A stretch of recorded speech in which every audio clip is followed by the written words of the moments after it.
Yes mga idol, Richel TV muling nagbabalik at bago ang lahat, binabati ko kayo ng Happy New Year and Merry Christmas para sa mga solid Richel TV supporter dyan mga idol. Maraming salamat po i-like and share ang ating video.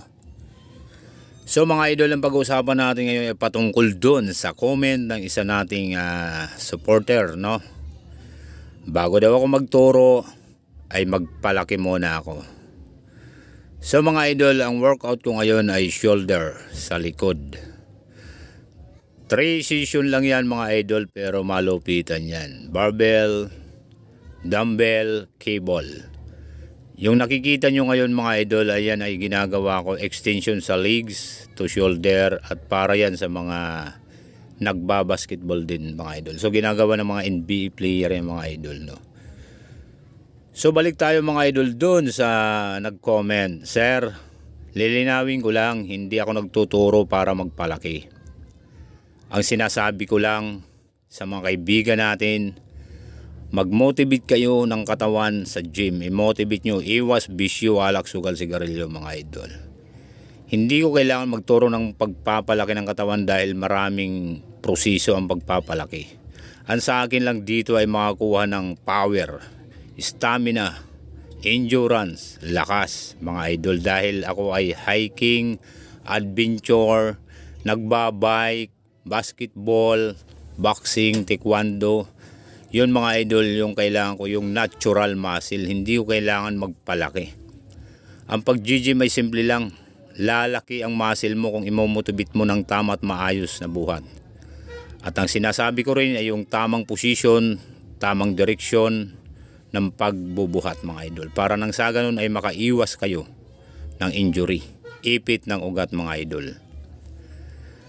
Ganyan lang kasimple ang katawan ko mga idol, dahil hindi naman talaga ako lumalaban ng competition bodybuilder, kaya bakit kailangan ko magpalaki? At yung mga nagpapalaki lang ay yung mga gumagamit dyan ng kung ano-anong gamot, magasto mga idol kung lalaban ka ng bodybuilder.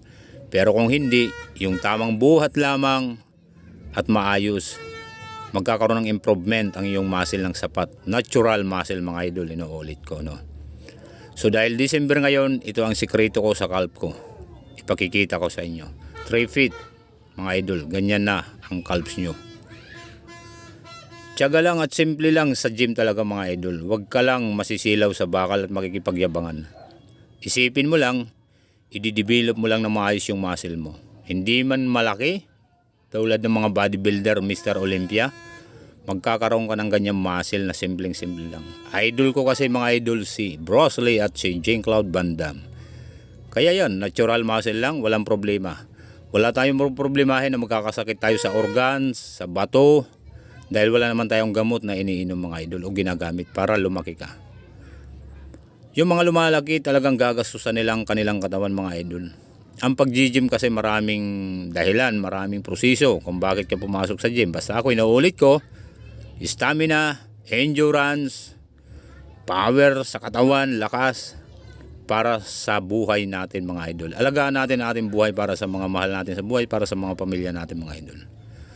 Yun, maintenance ko sa pagwo-workout ko mga idol. Hindi ko kailangan magpalaki, hindi ko kailangan magturo paano lumaki. Ang kailangan tinuturo ko lang mga idol ay yung tamang proseso, tamang direksyon, tamang bilang, tamang pagbuhat mga idol. Yun lang mga idol.